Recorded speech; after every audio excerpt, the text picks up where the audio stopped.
President Ziaur রহমানের সততা নিয়ে কারো কোনো প্রশ্ন নাই, বঙ্গবন্ধু শেখ মুজিবুর রহমানের নেতৃত্ব নিয়ে কারো কোনো প্রশ্ন নাই। এই দেশে যদি 10 জন বড় রাজনীতিবিদের নাম আপনাকে বলতে বলা হয়, বঙ্গবন্ধু জিয়াউর রহমানের নাম আপনাকে বলতেই হবে। আমার বন্ধু বঙ্গবন্ধু জিয়াউর রহমানকে বাদ দিয়ে দেশের রাজনীতির ইতিহাস লেখা যাবে না।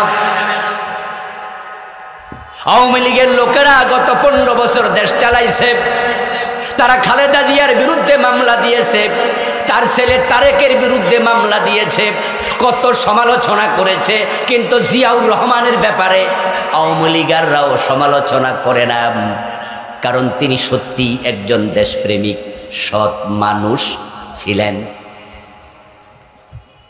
এবং যারা আওয়ামী লীগের বিরুদ্ধে, আমরা আজকের এই দিনেও কথা বলি, অগাস্ট বিপ্লবের পর আওয়ামী লীগের নেতারা বাংলাদেশ থেকে পালাতে বাধ্য হয়েছে, তাদের অপকর্মের অভাব নাই, কিন্তু এরপরেও আমরা বঙ্গবন্ধুর দিকে আঙ্গুল তুলি না, বরং এই দেশ স্বাধীন হওয়ার পিছনে বঙ্গবন্ধুর ভূমিকা আছে, এটা আমরাও অস্বীকার করি না।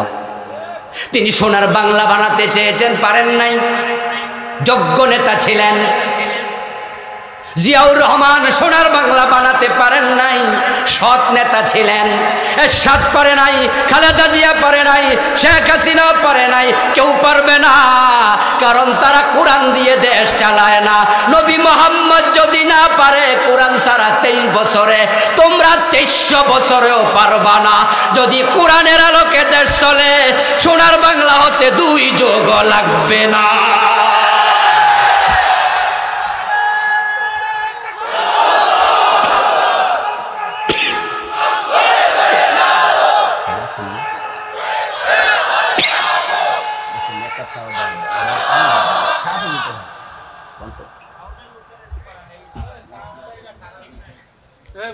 আমার প্রিয় ভাই, বলতেছিলাম অন্ধকার থেকে আলোর পথে আসতে কোরআনের প্রয়োজন আছে না নাই? কোরআনের বাহিরে সব অন্ধকার। এই জন্য আল্লাহ তাআলা কোরআনকে নিজে নাম দিয়েছেন নূর। আমিনু বিল্লাহি ওয়া রাসূলিহি ওয়ান নূরিল্লাযী আনজালনা। আল্লাহ বলো, দুনিয়ার মানুষ, তোমরা ঈমান আনো আল্লাহর উপরে এবং রাসূলের উপরে। ওয়ান নূরিল্লাযী আনজালনা, সেই নূরের উপরে যে নূর আমি আল্লাহ নাজিল করেছি। রাসূলুল্লাহ সাল্লাল্লাহু আলাইহি ওয়াসাল্লাম এর জন্য বলেছেন, মান কালা বিহি সাদাকা। তুমি সত্য দেখতে চাও, তাহলে কোরআনের কাছে যাও। যে ব্যক্তি কোরআন দিয়ে কথা বলবে সে সত্যবাদী, কারণ কোরআন আল্লাহর কালাম। আল্লাহর কালামের মাঝে মিথ্যার কোনো সম্ভাবনা নাই। আল্লাহর কালাম সত্য। মান কালা বিহি সাদাকা ওয়া মান হাকামা বিহি আদালা। ন্যায় বিচার যদি দেখতে চাও, আল্লাহর কোরআনের কাছে যাও। যে ব্যক্তি কোরআন দিয়ে বিচার করবে সে ন্যায় বিচার করবে। ন্যায় বিচারের জন্য কোরআনের কাছে যাওয়া দরকার আছে না নাই? আচ্ছা, আমাদের বাংলাদেশের আদালতে 53 বছরে কোরআন দিয়ে কোনো বিচার হয়েছে? কোরআন দিয়ে বিচার না হওয়ার কারণেই তো বিচারালয় অন্যায় ভরপুর হয়ে গেছে। এইখানকার বিচারকদেরকে টাকা দিয়ে কেনা যায়। বাংলাদেশের হাইকোর্টের বিচারকেরা দিল্লির প্রেসক্রিপশন ফলো করে আল্লামা সাইদির মতো আলেমকে যাবজ্জীবন জেল দিয়ে দেয়। এই দেশের বিচারকদেরকে টাকা দিলে তাদেরকে কিনে ফেলা যায়, তারা টাকার কাছে বিক্রি হয়ে যায়, তারা মিথ্যা বিচার করে।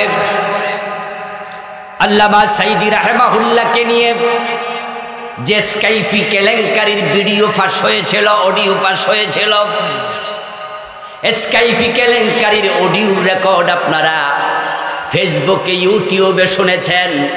এখনো সেগুলো ইউটিউবে খুঁজলে পেতে পারেন, যেখানে বিচারপতি নিজামুল হক বলেছেন তার আলোচনার মাঝে, এটা গ্রাম্য বিচারের মতো, আমরা যেমনে চাই এমনেই হবে।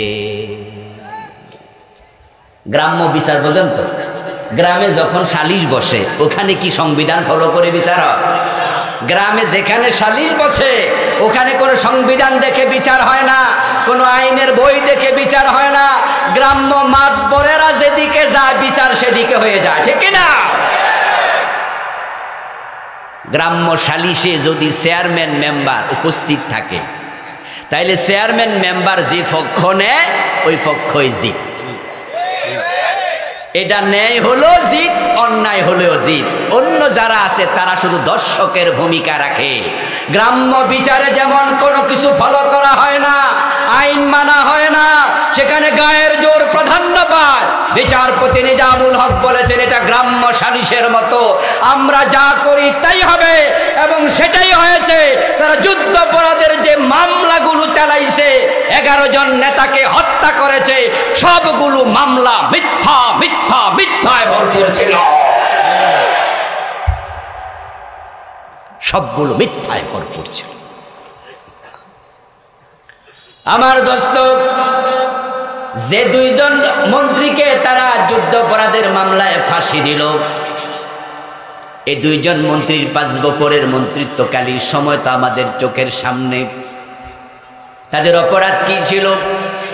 তারা 71-এ পাকিস্তানের যুদ্ধের সময় তারা মানুষের বাড়িতে আগুন দিছে, তারা হিন্দু নারীদেরকে ধর্ষণ করছে, তারা মুক্তিযোদ্ধাদেরকে হত্যা করছে, তাই তারা যুদ্ধাপরাধী। 71-এ আমার জন্মই হয় নাই। আমি বিচারালয়ে শুনেছি 500,000 পৃষ্ঠা, 2000, 3000 পৃষ্ঠার বিশাল মিথ্যার কল্পকথা তারা লিখেছে, লিখে তারা আদালত উপস্থাপন করেছে। এমন কিছু সাক্ষী বানায়া তারা আনছে যে সাক্ষীগুলো আজকে কয় তারিখ বাংলা সেটাও জানে না, কোন গাড়িতে কইরা উত্তরবঙ্গ থেকে আইসা গাবতলী নামছে গাড়ির নামও জানে না, কেমনে আবার যাবে গাবতলী থেকে উত্তরবঙ্গে, কোন গাড়িতে যাবে সেটাও জানে না, বার জানে না, তারিখ জানে না, এলাকা জানে না, গাড়ি চিনে না। হে নাকি আজ থেকে 53 বছর আগে কোন দিন কারে মারছে এডি ফকা সব মনে আছে। গত 4 দিন যে গাড়ি চড়াইছে এটাই মনে নাই যে কোন গাড়ি চড়াইছে, আর সে 71-এর ফকা মনে আছে। ওদেরকে মিথ্যা সাক্ষী শিখানোর জন্য তারা সেফ হোম বানাইছে। ওই সেফ হোম আসলে সেফ হোম ছিল না, বরং যারা এই আলেমদের বিরুদ্ধে সাক্ষী দিতে রাজি হয় নাই ওই সেফ হোম নামক জায়গায় সাক্ষীদের উপর জুলুম অত্যাচার চালাইছে। সুখরঞ্জন বালির কথা আপনাদের মনে আছে না নাই? সুখরঞ্জন বালিকে আল্লামা সাঈদীর বিরুদ্ধে সাক্ষী দেওয়ার জন্য চাপ দিয়েছে, প্রেসার দিয়েছে। সে বলেছে আমি সাক্ষী দেব না, আদালতের প্রাঙ্গণ থেকে কিডন্যাপ করে ইন্ডিয়া নিয়ে রাখা হয়েছে। সে সুখরঞ্জন বালি এখনো জীবিত আছে না নাই? আল্লামা সাঈদী রাহিমাহুল্লাহর মৃত্যুর পরে উনার লাশ যখন ফিরোজপুরে নেওয়া হয়েছে, সুখরঞ্জন বালি আল্লামার লাশ দেখার জন্য পাগলের মতো ছুটে এসেছে। গ্রাম্য সালিশের মতো বিচার হয়েছে। আচ্ছা, 71-এ তো আমারই জন্ম হয় নাই, আমি জানি না তারা মানুষের বাড়িতে আগুন দিছে কিনা, তারা 71-এ মানুষকে ধর্ষণ করেছে কিনা, খুন করেছে কিনা। কিন্তু আমি যেটা জানি সেটা হলো তারা 5 বছর মন্ত্রী ছিল। 5 বছর মন্ত্রিত্বকালে বাংলাদেশের 1 টাকা লুট করে নাই। আপনাদের বিবেকের কাছে আমার প্রশ্ন, একজন মন্ত্রী লাখ লাখ কোটি কোটি টাকা তছরুপ করার সুযোগ মন্ত্রীদের আছে না নাই? কিন্তু 1 টাকায় সুযোগ থাকার পরেও যারা খায় নাই, এতে বোঝা যায় তাদের অন্তরে আল্লাহর ভয় আছে। নেত্রী, আপনার বাড়ির ফিয়ন 400 কোটি টাকার মালিক হয়, আপনার দলের লোকেরা বাংলাদেশটাকে তলাবিহীন ঝুড়ি বানিয়ে ফেলেছে। এই দেশের হাজার হাজার কোটি টাকা লুট করে ব্যাংকগুলো পর্যন্ত খালি করে দিয়েছে। এই জাতি জানবে, এক সময় জানাতেই হবে। যদি বাড়ির ফিয়ন 400 কোটি টাকার মালিক হয়, বাড়িওয়ালা কত হাজার কোটি টাকা লুট করেছে। এই জাতি এটা জেনে ছাড়বে, পার পাবেন এক মাঘে শীত যায় না। সুযোগ বাংলাদেশের মানুষের হাতে এসে গেছে, জবাব আপনাদেরকেও দিতেই হবে। আমার বন্ধু ফিয়ন যদি 400 কোটি টাকার মালিক হতে পারে, 2 জন মন্ত্রী তারা 10টা টাকাও চুরি করলো না। ফখরুদ্দিন সরকার, মঈনুদ্দিন সরকার যখন ক্ষমতায় আসলো, তারা কত বড় বড় বোয়াল মাছ, রাঘব বোয়াল ধরল, কিন্তু 2 জনের মন্ত্রণালয় তারা মাইক্রোস্কোপ দিয়া, টেলিস্কোপ দিয়া, টর্চ লাইট দিয়া চেক করছে, 1 টাকা দুর্নীতির অভিযোগ নাই। ও দোস্ত, যেই লোকেরা আল্লাহর ভয়ে 1 টাকা চুরি করে না, ওই লোকেরা কেমনে মানুষের বাড়িতে আগুন দেয়, ওই লোকেরা কেমনে নারী ধর্ষণ করে, ওই লোকেরা কেমনে খুন করে, তাদের উপরে যত অভিযোগ সবগুলো মিথ্যা অভিযোগ, মিথ্যা অভিযোগ। বরং আইনের নামে বেআইনি জুলুম করে এই মানুষগুলোকে হত্যা করা হয়েছে। আদালতে ন্যায় বিচার যদি আমরা পেতে চাই, আপনারা পেতে চান, আল্লাহর কোরআনের আইনে বিচার দরকার আছে না নাই? আমার নবী মুহাম্মদুর রাসূলুল্লাহ সাল্লাল্লাহু আলাইহি ওয়াসাল্লাম যখন মদিনা নামক রাষ্ট্র চালাইছেন 10 বছর, সেখানকার আদালতের বিচার মন মতো ছিল না, কোরআন মতো। হযরত আবু বকর, ওমর, ওসমান, আলী রাদিয়াল্লাহু তাআলা আনহুম তারা যখন দেশ চালালেন 30 বছর, হযরত ওমর তো অর্ধ পৃথিবী চালাইছে। কবি নজরুল চমৎকার ভাবে বলেছেন, অর্ধ পৃথিবী করেছো শাসন, ধুলার তখ্তে বসে, খেজুর পাতার প্রাসাদ তোমার বারে বারে গেছে খসে। আপনাদের কাছে আমি জানতে চাই, হযরত ওমর অর্ধ দুনিয়া যখন চালালেন, ওই অর্ধ পৃথিবীর বিচারালয় মন মতো চলেছে না কোরআন মতো? এখন বাংলাদেশের আদালত আল্লাহর কোরআন দিয়ে চালানো দরকার আছে না নাই? যারা চালাবে না, যারা চালায় নাই, তাদের ব্যাপারে আল্লাহর বক্তব্য কি? আমার ওয়াজ শুনে আপনি মনে করছেন এটা রাজনৈতিক ওয়াজ হচ্ছে বুঝি? আমি বলছি, হ্যাঁ দোস্ত, ইসলামের মাঝে রাজনীতি আছে না নাই? আমার রাসূলের জীবনে রাজনীতি আছে না নাই? তো ইসলামের রাজনীতি থাকলে রাজনীতির ওয়াজ প্রয়োজন আছে না নাই? আমি তো আমার বাবার রাজনীতি বলি না, আমি আমার নেতার রাজনীতি বলি না, আমি আমার কোন দলের রাজনীতি বলি না। আমি যেই রাসূলকে ফলো করে মসজিদে ডান পা দিয়ে ঢুকি, যেই নবীকে ফলো করে দাড়ি রেখেছি, যেই নবীকে অনুসরণ করে ঘুমাতে গিয়ে ডান কাতে ঘুমাই, যেই নবীকে ফলো করে থুতু ফেলতে বাম দিকে থুতু ফেলি, যেই নবীকে ফলো করে ডান হাতে খাবার গ্রহণ করি, আমি তো সেই নবীকে ফলো করে দেশ চালানোর কথা বলি।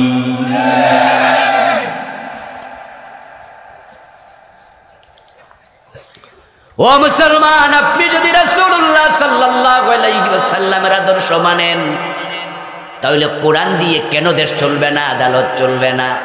আপনি ভাবছেন রাজনীতির ওয়াজ, আমি বলছি না দোস্ত, এটা নিছক রাজনীতি না, এটা ঈমান এবং কুফরের ওয়াজ। কারণ যারা আল্লাহর আইনে দেশ চলুক, আদালত চলুক, এটা চায় না, তারা একজন মুমিন না। আল্লাহর বক্তব্য, মাল্লাম ইয়াহকুম বিমা আনজালাল্লাহু ফাউলাইকা হুমুল কাফিরুন। আল্লাহ তাআলা বলছেন, যারা আল্লাহর এই নাজিল করা কিতাব এর আলোকে হুকুম দেয় না, হুকুম মানে বিচার, হুকুম মানে ফয়সালা, যারা কোরআন দিয়ে বিচার করে না, আল্লাহ বলে ফাউলাইকা হুমুল কাফিরুন, এগুলো কাফের। এবার আপনারা চিৎকার দিয়ে বলুন তো, ঈমান বাঁচাতে চাইলে, ঈমান নিয়ে মরতে চাইলে কোরআনের আলোকে বিচার ব্যবস্থা সাজানোর আন্দোলন দরকার আছে না নাই? এবার সুযোগ এসেছে, আলহামদুলিল্লাহ, দেশ স্বাধীন হলো 71-এ, 72-তে সংবিধান লিখলেন ডক্টর কামাল হোসেনের নেতৃত্বে। ওই সংবিধান লেখার পর থেকে আজকের এই দিন পর্যন্ত এই সংবিধানটাকে বাদ দাও, এই সংবিধানটাকে আবার লিখো, এই সংবিধানটাকে সংস্কার করো, এমন দাবি 53 বছরে কোনো সরকার করে নাই, করার সাহসও কেউ করে নাই। কিন্তু আগস্ট বিপ্লবের পরে, জুলাইয়ের বিপ্লবের পরে নতুন করে কথা উঠেছে। অন্তর্বর্তীকালীন সরকার, আপনারাই তো মধ্যে দেখেছেন, তারা সংবিধান নতুন করে লেখার জন্য কমিটি বানাচ্ছে। কেউ বলেছে সংস্কার করুন, কেউ বলেছে না রিরাইট হবে, নতুন করে লেখা হবে। প্রশ্ন হতে পারে কেন? উত্তর হলো সংবিধানের অসংখ্য ধারা তো এখন মুলতবি। প্রধানমন্ত্রী যখন চলে গেলেন, এ 53 বছরে বাংলাদেশের কোনো প্রধানমন্ত্রী পালাইছে নাকি? প্রধানমন্ত্রী যখন পালালেন, প্রধানমন্ত্রীর সাথে সংশ্লিষ্ট সংবিধানের ধারাগুলো নিজে নিজে মুলতবি হয়ে গেল, কারণ প্রধানমন্ত্রী তো নাই, পালাইছে। এবার বলুন তো, মন্ত্রী পরিষদ কি আছে না পালাইছে? তো মন্ত্রী পরিষদের সাথে সংশ্লিষ্ট ধারাগুলো আলটিমেট মুলতবি হয়ে গেছে। 3 নাম্বার প্রশ্ন, 300 এমপি আছে না তারাও পালাইছে? তো এমপিদের সাথে সংশ্লিষ্ট ধারাগুলো নিজে নিজে মুলতবি হয়ে গেছে। যখন নিজে নিজে সংবিধানের অসংখ্য ধারা মুলতবি, তখন প্রশ্ন উঠতেই পারে, এই সংবিধান চেঞ্জ করো, যে সংবিধান 53 বছরে কোনো রকমের শান্তি দিতে পারে নাই, নিরাপত্তা দিতে পারে নাই, এই সংবিধান পাল্টাইয়া নতুন সংবিধান করো। যেহেতু সরকার উদ্যোগ নিয়েছে, আমরা মুসলমানেরা মাথা তুলে দাঁড়াইয়া তার সাথে যদি ঘোষণা করতে পারি, বলতে পারি এই সংবিধান আর রাখবো না, এটা বাদ দিয়া কোরআনকে সংবিধান বানাও, আন্দোলন শুরু হলে হতে পারে এবারই সংসদে আল্লাহর কোরআন ঢুকে যাবে। সুযোগ আছে না নাই? কোরআন সংবিধান হোক, কে কে চাও হাত তোলা দাও। নারায়ে তাকবীর।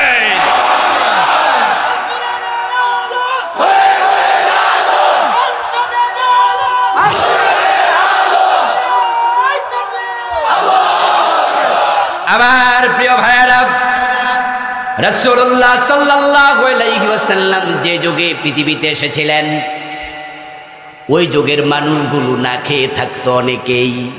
অভাবের যুগ ছিল, চরম অভাব, চরম অনটনের যুগ ছিল সেটা।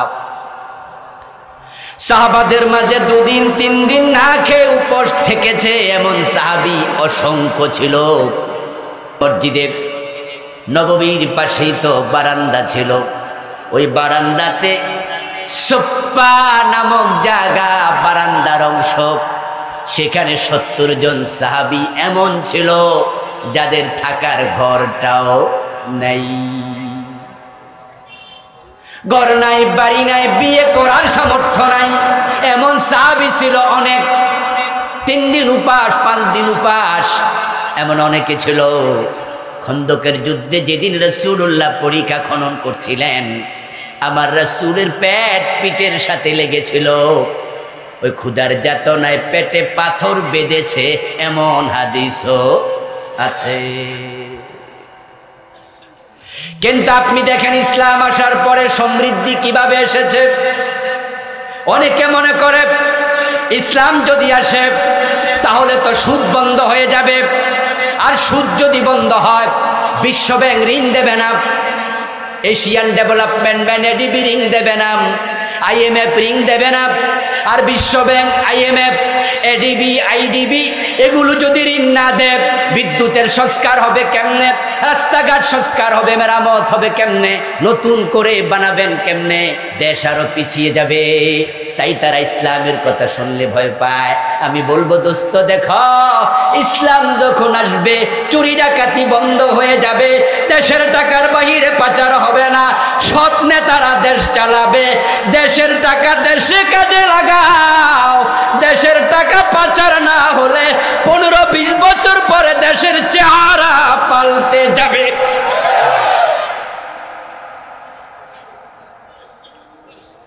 হযরত ওমরের যুগে জাকাত বিভাগের কর্মচারী জাকাতের টাকা কাঁধে নিয়ে ঘুরতো, জাকাত খাওয়ার মতো লোক আর ছিলই না। দেশের টাকা যখন দেশে থাকবে, দারিদ্রতা আর থাকবে না। গরিব অল্প টাকায় খাবার কিনতে পাবে, সরকার মৌলিক প্রয়োজনীয় জিনিসে ভর্তুকি দেবে।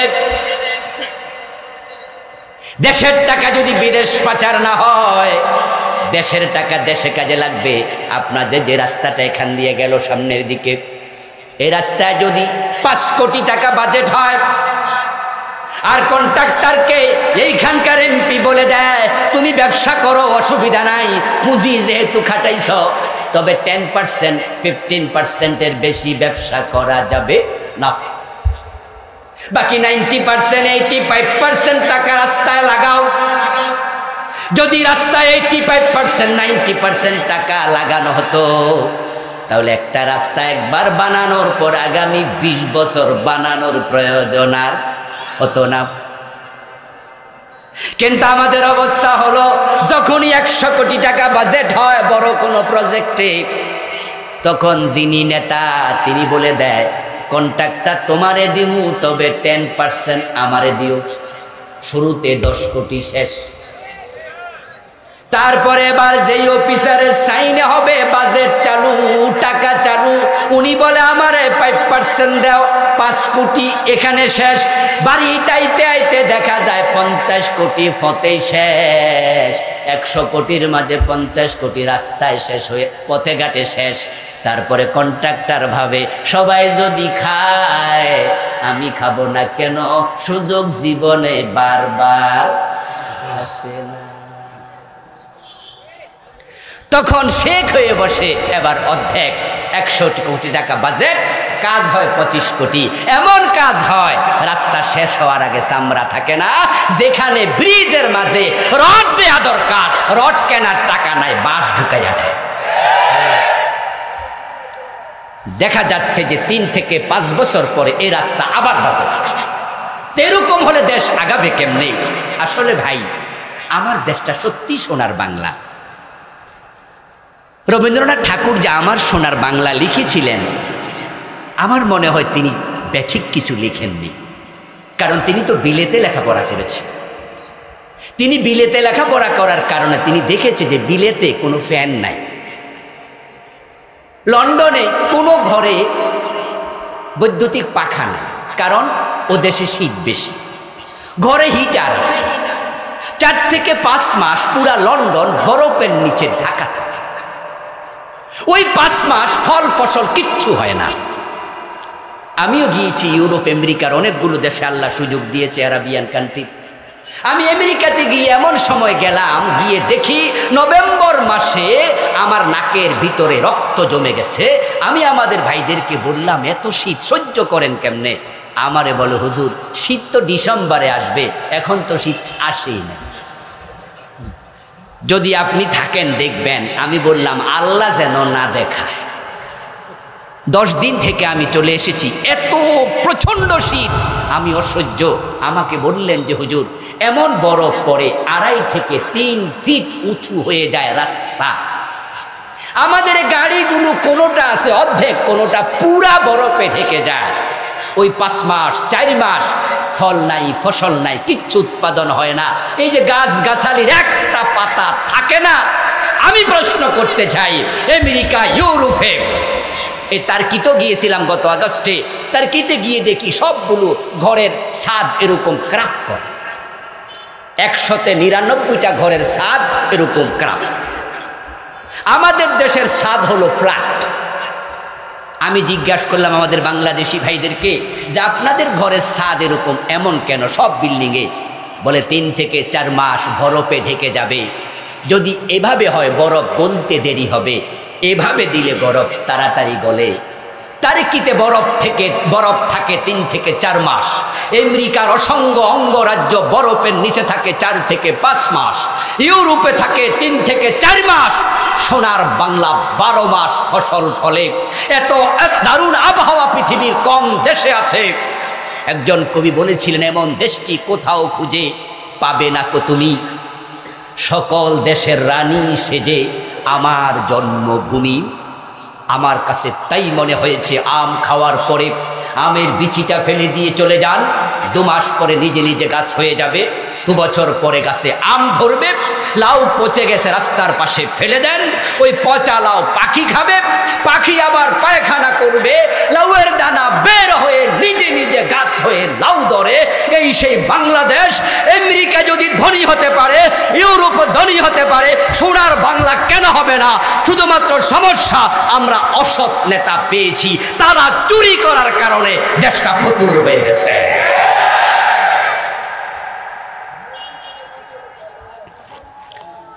এখানে মালয়েশিয়া গিয়েছেন অসংখ্য ভাই আছেন এখানে। আজ থেকে 12-13 বছর আগে 2008-9 দিকে মালয়েশিয়া আমিও গিয়েছিলাম, 4 দিন ছিলাম। ওই মালয়েশিয়া স্বাধীন হয়েছে আমাদের মাত্র 10 থেকে 11 বছর আগে।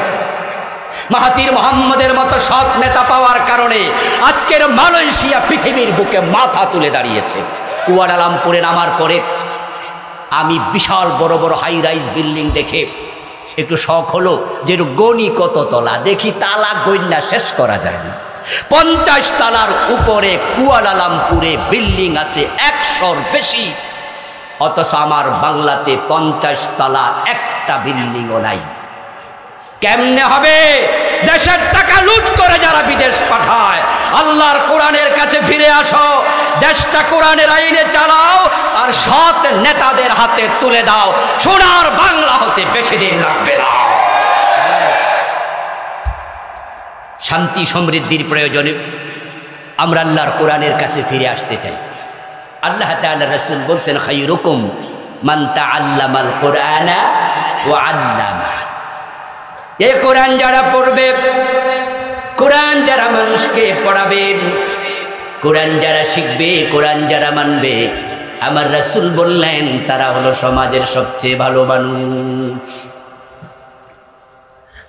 এই কোরআনের সাথে লাগার কারণে লাইলাতুল কদর সেরা রাত হয়ে গেল, 1000 মাসের চেয়ে শ্রেষ্ঠ। এই কোরআনের কারণে রমাদান মাস হয়ে গেল 12 মাসের মাঝে সেরা। এই কোরআনের কারণে কম দামি গিলাপ সম্মানিত হয়ে যায়। এই কোরআনের কারণে 100 টাকার রিয়াল কোরআনের গায়ে লেগে সম্মানিত হয়ে যায়। এখন যদি আমরাও কোরআনের সাথে লাগতে পারি, আমাদেরও সম্মান বাড়িয়ে দেবেন কে? এমন এক দামি কিতাব কোরআন, এটা শিখার জন্য যখন কেউ ঘর থেকে বের হয়, ফেরেশতারা তার পায়ের নিচে পাখা বিছিয়ে দেয়। ইন্নাল মালাইকাতা লা তাদউ ওয়াজনিহাতাহা রিদাল লিতালিবিল ইলম। পরিতাপ, আজকে সে মুসলমানরা কোরআন ছেড়ে দিয়েছে। আপনারা এখানেও অনেকে আছেন যারা আল্লাহর কোরআনটা দেখে দেখে পড়তে পারে না। কোরআন দেখে দেখে পড়তে পারে না, পড়তে পারলেও শুদ্ধ পারে না, শুদ্ধ পারলে অর্থ জানে না, অর্থ জানলে আমল করে না, এমন লোকের সংখ্যাই বেশি। তা আমরা মুসলমানরাই যদি কোরআন ছাইরা দেই, হিন্দুরা কোরআন ধরবে? এই জন্য আহ্বান রাখতে চাই, আজকে আলোকিত সমাজ চান, কোরআনের কাছে ফিরে যান। বৃদ্ধ বয়সে চান না সন্তান আপনাকে বৃদ্ধ নিবাসে পাঠিয়ে দেখ, ওল্ড হোমে পাঠিয়ে দেখ। বৃদ্ধ বয়সে সন্তানকে চান আপনার খেদমতের জন্য, সেবার জন্য 2 হাত বাড়িয়ে দেখ, সন্তানকে কোরআন শিখান। আপনার কবরের পাশে দাঁড়িয়ে রাব্বির হামহুমা পড়ে দোয়া করুক, চোখের পানি ছেড়ে দিয়ে কাঁদুক। এটা যদি চান, সন্তানকে কোরআন শিখান। এক সময় তো সকালবেলা ঘুম থেকে উঠলেই আমাদের মা চাচিরা আমাদেরকে মসজিদে পাঠাতো, যা মুক্তবে যা, মুক্তবে যা, মুক্তবে যা। রাস্তার পাশ দিয়ে যাওয়ার সময় কুরাশ কণ্ঠে সূরা ফাতিহার তেলাওয়াত শুনে মানুষ মুগ্ধ হয়ে যেত। আমি মাদ্রাসায় পড়তাম, ওই মাদ্রাসায় ধান তুলতে যেতাম সকালবেলায়, কান্দে চালের বস্তা নিয়া মাদ্রাসার কালেকশন করার জন্য মানুষের বাড়িতে গেলে দেখতে পেতাম উঠানে বসে বসে মুরব্বীরা কোরআন পড়ছে। মা, ও চাচি, মাদ্রাসার ধান দেন। ঘরের সামনে গেলে ভিতর থেকে গুনগুন শব্দে কোরআন পড়ার আওয়াজ কানে আসতো। এখন সেই দৃশ্য আর নাই। কিন্টার গার্ডেনের ধাক্কায় বক্তব্যগুলো বন্ধ হয়ে গেল। এখন বস্তা বইয়ের বস্তা কাঁধে নিয়ে মাও যায়, বাবাও যায়। সন্তান তো একা পারবে না, কারণ সন্তানের ওজন 8 কেজি, বইয়ের ওজন তো 6 কেজি। এত বই সে বইবে কিভাবে, সহ্য করবে? তাই মা বাবা দৌড়াচ্ছে, ইংরেজি শিখার জন্য পাগল হয়ে গেছে, কোরআন শিখাচ্ছে না। কান খুলে শুনে রাখো মুসলমান, দিন না শিখিয়ে ইংরেজি অঙ্ক শিখাতে যেও না। তোমার ছেলে কোরআন বাদ দিয়া আল্লাহর ভয় অন্তরে না রেখে যদি শিক্ষিত হয়, যত বড় শিক্ষিত হবে তত বড় বদমাশ হবে।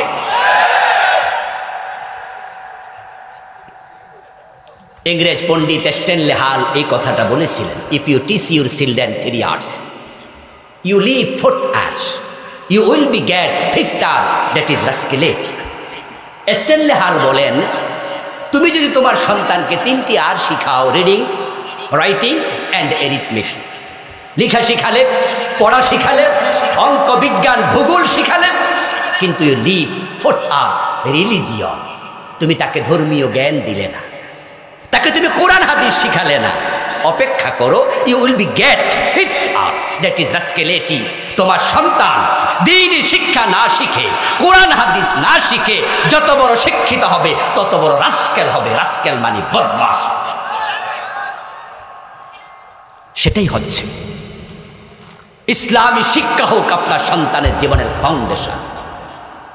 ফাউন্ডেশন বেঁধে রেখে না বানিয়ে বিল্ডিং উঁচু করো না, ফাউন্ডেশন না দিয়ে বিল্ডিং উঁচু করো না, বিল্ডিং উপরে উঠবে তোমার মাথার উপর ভেঙে পড়বে।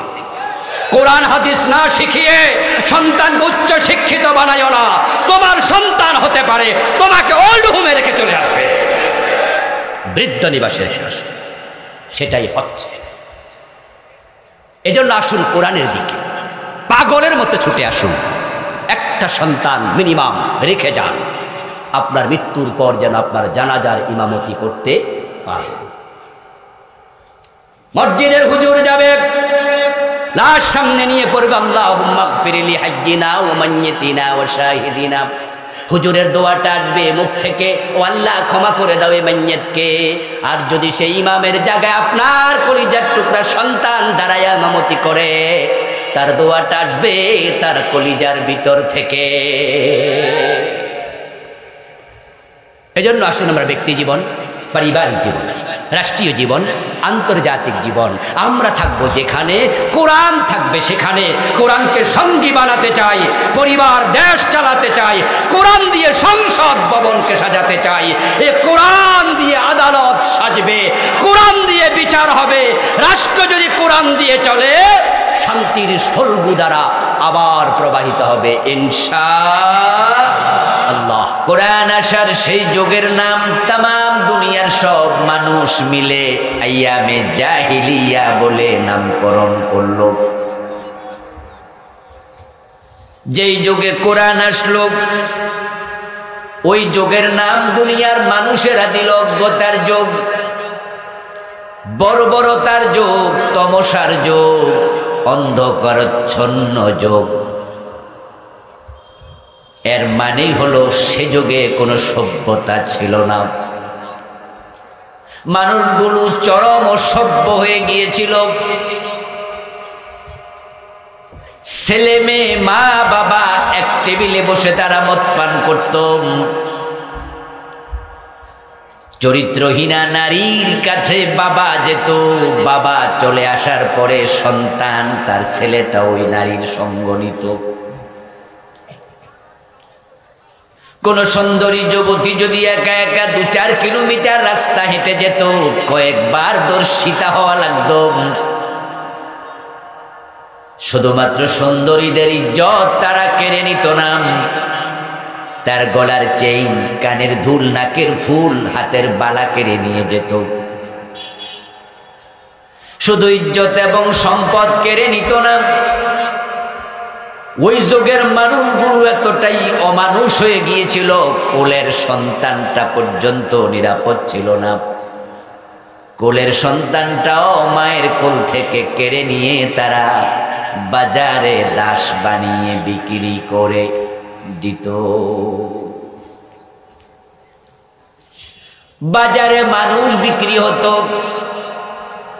রাসূলুল্লাহ সাল্লাল্লাহু আলাইহি ওয়াসাল্লামের পালক পুত্র হযরত যায়েদ বিন হারেসা রাদিয়াল্লাহু তাআলা আনহুর জীবনী পড়লে পাবেন, হযরত যায়েদকে ওকাজ নামক মেলা থেকে মা খাদিজার ব্যবসায়ীর পার্টনাররা খাদিজার সেবার জন্য কিনে এনেছে। হযরত যায়েদ ছিলেন কৃতদাস। উনার মা উনাকে সাথে নিয়ে কোথাও বেড়াতে যাচ্ছিলেন। পথিমধ্যে ডাকাতের কবলে পড়লেন। ডাকাতেরা মায়ের কোল থেকে যায়েদকে কেড়ে এনে বাজারে বিক্রি করে দিছে।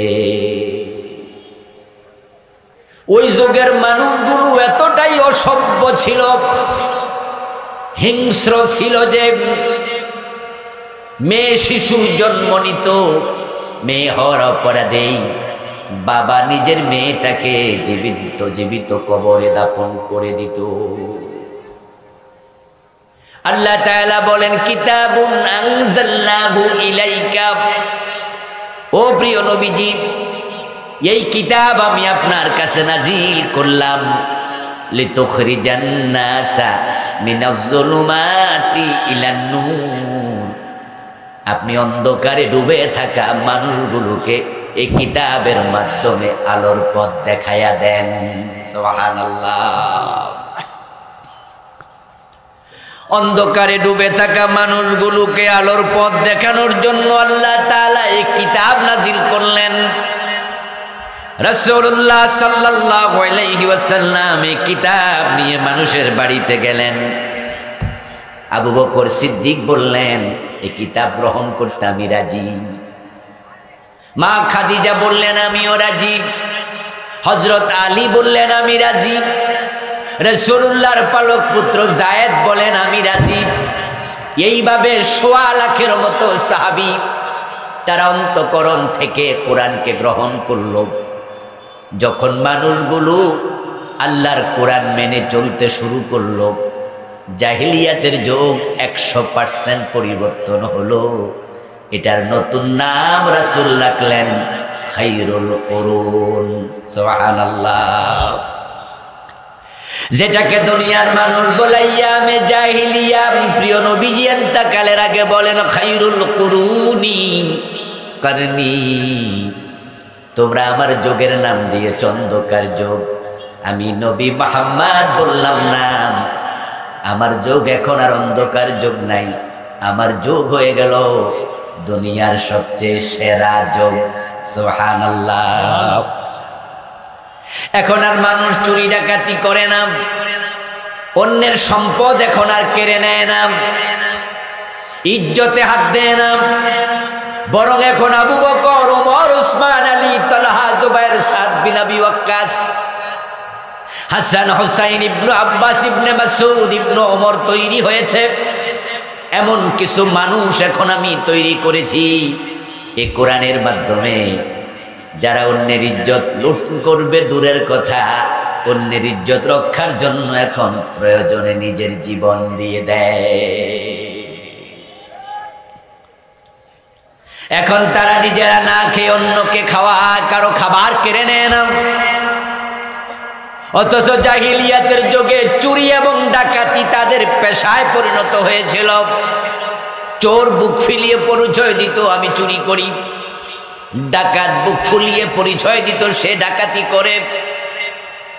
আর এখন এমন সমাজ ব্যবস্থা তৈরি হয়েছে, রাতের বেলায় নিজে খায় না, সব খাবার মেহমানকে খাইয়ে দিয়ে নিজেরা উপোস ঘুমিয়ে থাকে।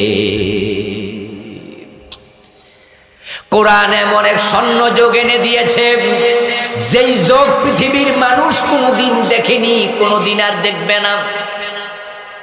কোরআন এক আশ্চর্য কিতাব। এই কিতাবের সাথে যারাই সম্পৃক্ত হবে, আল্লাহ তাআলা নিজে কোরআনে ওয়াদা দিয়েছেন, কোরআনের সাথে যারা লাগে আল্লাহ নিজে তাদের দাম বাড়াইয়া দেয়। আল্লাহ তাআলা নিজে তাদের সম্মান বাড়িয়ে দেবেন। ইয়ারফাইল্লাহুল্লাযীনা আমানু মিনকুম ওয়াল্লাযীনা উতুল ইলমা দারাজাত। আল্লাহ তাআলা বলতেছেন, তোমরা যারা ঈমান এনেছো এবং কোরআনের ইলম অর্জন করেছো, কোরআনের সাথে সম্পৃক্ত হয়েছো, আল্লাহ নিজে সম্মান বাড়াইয়া দেয়। যে যুগে কোরআন আসলো, জাহিলিয়াতের যুগ, মানুষগুলো ল্যাংটা থাকতো, নির্লজ্জ বেহায়া ছিল তারা। কোরআন এসে তাদেরকে পোশাক পরতে শিখিয়েছে। মানুষগুলো চুরি ডাকাতি করত, কোরআন এসে তাদেরকে অন্যের সম্পদ রক্ষা করতে শিখিয়েছে। মানুষগুলো জেনা ব্যভিচার করত, কোরআন এসে তাদেরকে নির্দিষ্ট সংখ্যায় বিয়ে করতে শিখিয়েছে। যেই মানুষগুলো হানাহানি মারামারি করত, কোরআন এসে তাদের জীবন রক্ষা করার নিয়ম শিখিয়েছে। কোরআন আসার পরে পুরা সমাজ পরিবর্তিত হলো।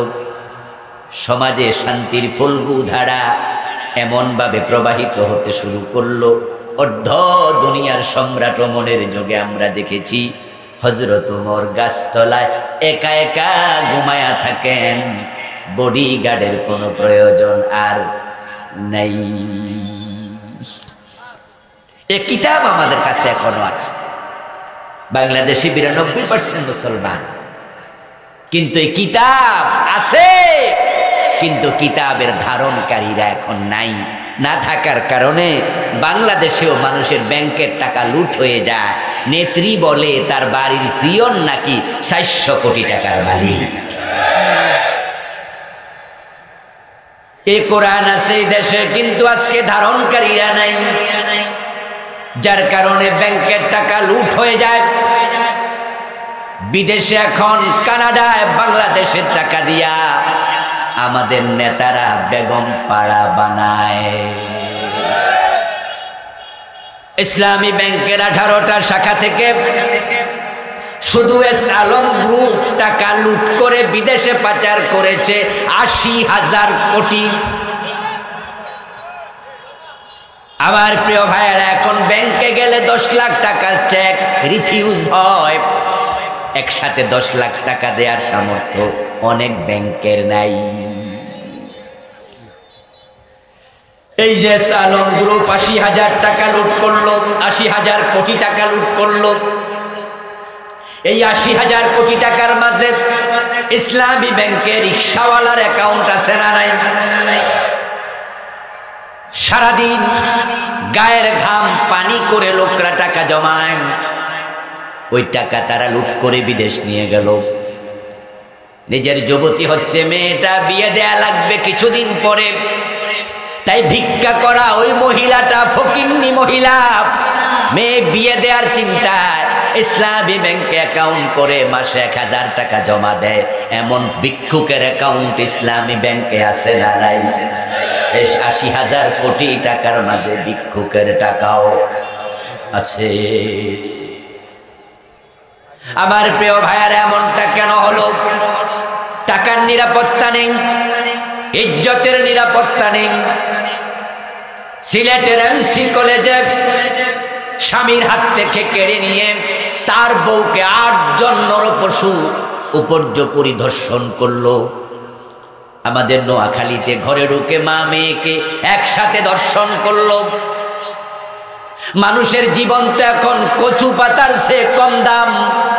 শুধুমাত্র ক্ষমতার মোহে পড়ে জুলাইয়ের 1 তারিখ থেকে 4 তারিখ অগাস্ট পর্যন্ত এই দেশে প্রায় 2000 মানুষকে হত্যা করা হয়েছে, গুলি করা হয়েছে মায়ের কোলের শিশুকে পর্যন্ত। হেলিকপ্টার থেকে গুলি মেরে বারান্দায় দাঁড়িয়ে থাকা অবুঝ শিশুর মাথার খুলি পর্যন্ত উড়িয়ে দেওয়া হয়েছে। আমার প্রিয় ভাই, 90 জাহিলিয়াত আমরা দেখলাম। সুদ আছে, ঘোষ আছে, মদ আছে, হত্যা আছে, সন্ত্রাস আছে, রাহাজানি আছে, চিন্তায় আছে, মাল লুটপাট সবকিছু আছে।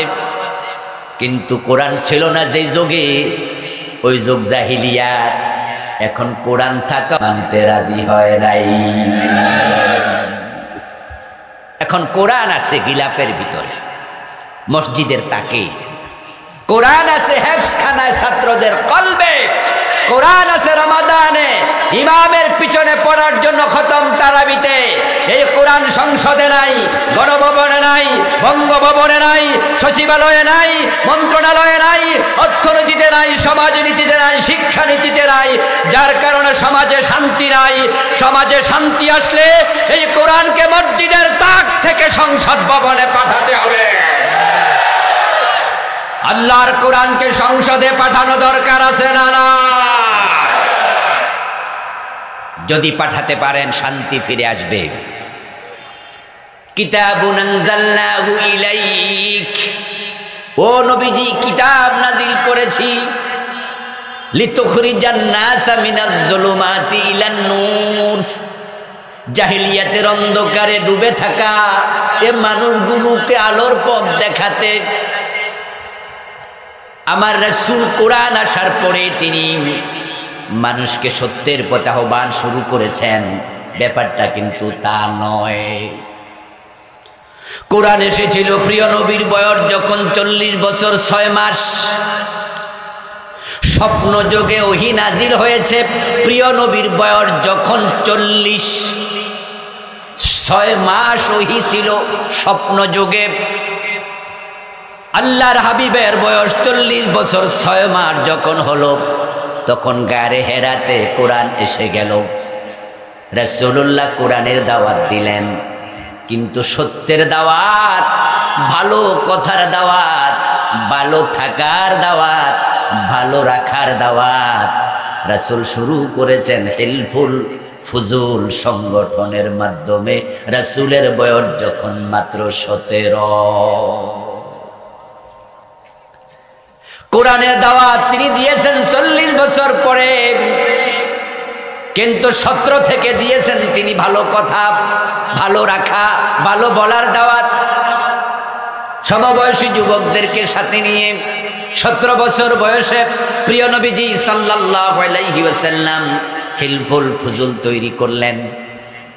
মানুষের বাড়ি বাড়ি গেলেন, চুরি করো না, ডাকাতি করো না, চিন্তায় করো না, খুন করো না, ধর্ষণ করো না, মদ পান করো না, কথায় কথায় তলোয়ার উঠিয়ে মানুষের সাথে যুদ্ধে লিপ্ত হইও না।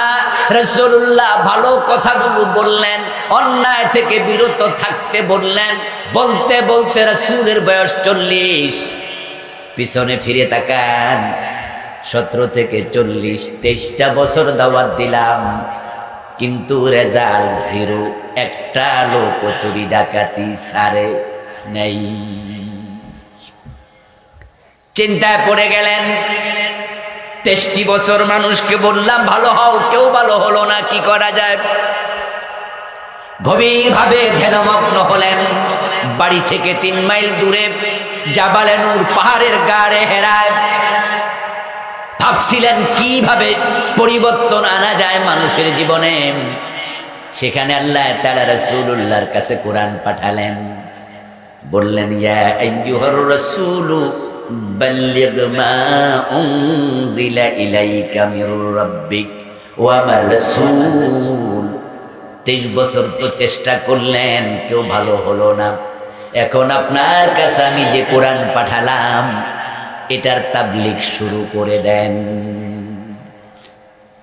বাল্লিগ আপনি পৌঁছিয়ে দেন, মা উনজিলা ইলাইকা আপনার কাছে যে কিতাব এসেছে সে কিতাবের মেসেজ। আল্লাহ রাসূল দাঁড়িয়ে গেলেন, কম্বল গায়ে দিয়ে শুয়ে আছেন। ওহী নাজিলের প্রথম দিকে আল্লাহ বলে ইয়া আইয়ুহাল মুদ্দাসসির কম, ও কম্বলওয়ালা দাঁড়িয়ে যাও। শুয়ে থাকলে সমাজ পরিবর্তন হবে না। সমাজ পরিবর্তন করতে চাইলে মাথা তুলে দাঁড়াতে হবে। ওয়া রাব্বাকা ফাকাব্বির, তোমার রবের বড়ত্ব ঘোষণা শুরু করে দাও। আল্লাহর হাবিব কোরআন নিয়ে দাঁড়িয়ে গেলেন, লা ইলাহা ইল্লাল্লাহর কালেমার প্রচার শুরু করলেন। আল্লাহর হাবিবের কথা শুনতে থাকলো আবু বকর, ওমর, 1.25 লাখ সাহাবী গ্রহণ করলো। রাসূলুল্লাহর বয়স হয়ে গেল 63। পিছনের দিকে ফিরে তাকান, এই 23 বছরে ফুলে ফলে সুশোভিত হয়ে গেছে। এখন সমাজ এমন পরিবর্তন, সমাজের কোথাও সামান্য অনাচার নাই। ক্যালকুলেশন করুন, 17 বছর বয়সে যিনি দাওয়াত দিলেন, 40 বছর বয়সে তিনি দাওয়াত দিলেন। 17 থেকে 40 পর্যন্ত 23 বছর, আবার 40 থেকে 63 এখানেও 23 বছর।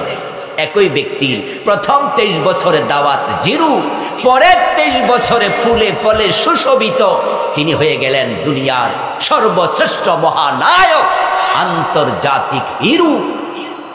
প্রথম 23 বছর ব্যর্থ, পরের 23 বছর সফল।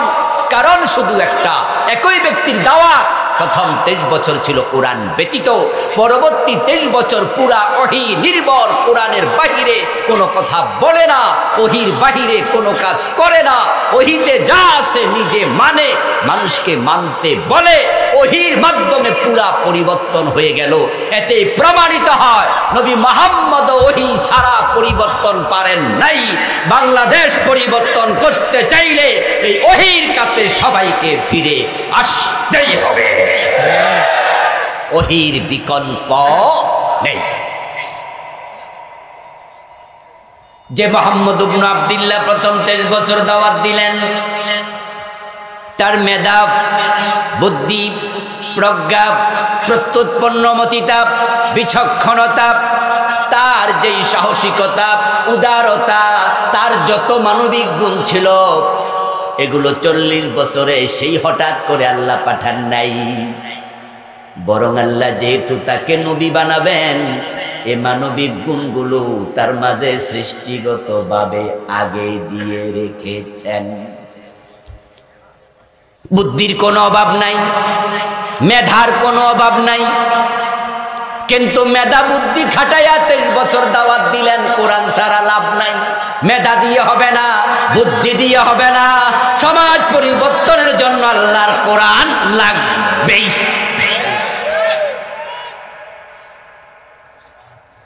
রাসূলুল্লাহর বয়স যখন 25, তখন তিনি মা খাদিজা রাদিয়াল্লাহু তাআলা আনহাকে বিয়ে করলেন।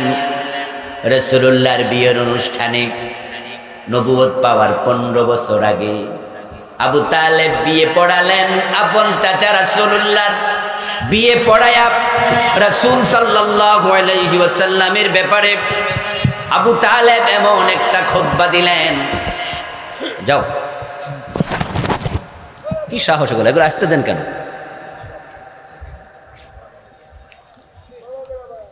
রাসূলুল্লাহ সাল্লাল্লাহু আলাইহি ওয়াসাল্লামের বিয়ের অনুষ্ঠানে আবু তালেব খুতবা দিলেন। ওই খুতবায় প্রিয় নবীজির এমন প্রশংসা করলেন, অবাক হয়ে শুনবেন। আবু তালেব বলতেছে, আলহামদুলিল্লাহিল্লাযী জাআলানা মিন যুররিয়্যাতি ইব্রাহিম ওয়া যার'i ইসমাঈল ওয়া জাআলা লানা বালাদান হারামা ওয়া বাইতান মাহজুজা। আল্লাহর প্রশংসা করলেন, ইব্রাহিমের প্রশংসা করলেন, ইসমাইলের প্রশংসা করলেন, কাবার প্রশংসা করলেন। এবার বলছেন না মুহাম্মদ ইবনে আব্দুল্লাহ লা ইউজানু বিহি ফাতাম মিন কুরাইশিন ইল্লা রুজ্জিহা বিহি বারকাতাও ওয়া ফাদলান ওয়া আদলা। শোনো, আজকে খাদিজার সাথে আমার ভাতিজা আব্দুল্লাহর ছেলে মুহাম্মাদের বিয়ে আমি দিলাম। আমার ভাতিজা মুহাম্মদ ইবনে আব্দুল্লাহ এমন এক যুবক, তামাম কুরাইশ যুবকদের চরিত্র যদি এক পাল্লায় দেয়া হয়, আমার ভাতিজা একা যদি হয়, তার পাল্লা ভারী হবে। লা ইউজানু বিহি ফাতাম মিন কুরাইশিন ইল্লা রুজ্জিহা বিহি বারকাতান ওয়া ফাদলান ওয়া আদলা। কুরাইশের সেখানে বড় বড় নেতারা উপস্থিত। রাসূলুল্লাহ নবুয়তের 15 বছর আগে, তখন তো মক্কার লোকেরা উনাকে আলামিন বলতো, as-সাদিক বলতো। মক্কার কুরাইশ নেতাদের সামনে ভাতিজার প্রশংসা করতে গিয়া এ কুরাইশের অন্য যুবকদেরকে ছোট করা হচ্ছে কিনা, এটা কেউ ভাবে নাই। যে কুরাইশদের যুবকদের চারিত্রিক বিচক্ষণতা, বুদ্ধি, প্রজ্ঞা সব কিছু যা আছে এক পাল্লায় দেও, আর আমার ভাতিজাকে আলাদা দেও। রুজ্জিহা বিহি, আমার ভাতিজার পাল্লা ভারী হবে। কেউ প্রতিবাদ করেনি, কেউ বলেনি যে তুমি তোমার ভাতিজার প্রশংসা এত করছো, আমাদের যুবকদেরকে ছোট কেন করছো। কারণ তারা সবাই জানতেন যে আব্দুল্লাহর বেটা মুহাম্মদের মতো এত জ্ঞানী, প্রাজ্ঞ, বিজ্ঞ, বিচক্ষণ, পণ্ডিত একটা যুবক মক্কাতে নাই। আল্লাহর হাবিবের এত পাণ্ডিত্য, এত বুদ্ধি, এত বিচক্ষণতা, এত মেধা 23 বছরে কি কাজ দিল? 17 থেকে 40-এর দাওয়াতে কি কাজ দিল? আল্লাহ নিজে বলছে লিতুখরিজান নাস মিনাজ যুলুমাত, আপনি কোরআন দিয়ে অন্ধকার থেকে বের করেন। এই শব্দ প্রমাণ করে 23 বছরের দাওয়াতেও সমাজের অন্ধকার দূর হয় নাই। আপনি চেষ্টা করেছেন কিন্তু পারেন নাই। এখন কোরআন দিলাম, এবার চেষ্টা করেন। কোরআন যখন আসলো অন্ধকার দূর হয়ে গেল। বাংলাদেশ স্বাধীন হলো 53 বছর হয়ে গেল। আমাদের যে নেতারা বাংলাদেশটাকে নিয়ে ভাবে, আমরা আমাদের নেতাদেরকে ছোট করে দেখতে চাই না। হরফগুলো দিয়ে কি বুঝাতে চেয়েছেন? আমরাও আল্লাহর জন্য এটা ছেড়ে দিলাম, আলিফ লাম রা, এর অর্থ জানেন একমাত্র আল্লাহ। এরপর আল্লাহ তাআলা বলছেন কিতাবুন আনজালনাহু ইলাইকা, হে প্রিয় নবী, এই কিতাব আমি আপনার কাছে নাজিল করেছি। এই কিতাব আল্লাহ তাআলা নাজিল করেছেন। এই কিতাব আসার আগে তামাম পৃথিবী অন্ধকারে ঢাকা ছিল। মানুষের মনুষ্যত্ব পরিপূর্ণ বিলুপ্ত হয়েছিল। মানুষগুলো দেখতে শুনতে যদিও আকারে মানুষের মতো ছিল, কিন্তু তাদের চরিত্র হায়নার চেয়ে আরো জঘন্য হয়ে গিয়েছিল। আল্লাহ তাআলা আমাদের সকলকে কোরআনমুখী হওয়ার তৌফিক দিন। সকলে বলি আমিন। হাযা মা ইনদি ওয়াল ইলমু ইনদাল্লাহ আলাইহি তাওয়াক্কালতু ওয়া ইলাইহি উনীব। সম্মানিত ভাইয়েরা, আপনারা দেখতে পাচ্ছেন যে আমার ডান পাশে উপস্থিত হয়েছেন, বসে আছেন এই দেবিদ্বারের গণমানুষের নেতা, এই দেবিদ্বার উপজেলার সম্মানিত সাবেক ভাইস চেয়ারম্যান মহতারাম জননেতা আমাদের প্রিয় ভাই সাইফুল ইসলাম শহীদ। শহীদ ভাইকে ধন্যবাদ জানাচ্ছি। আপনারা ইনশাআল্লাহ ইশারের নামাজের আজান এখনই হবে, জামাত এখানে হবে, আবার ফিরে আসবেন হামজা ভাই সহ আমাদের আবু নসর আশরাফি ভাই।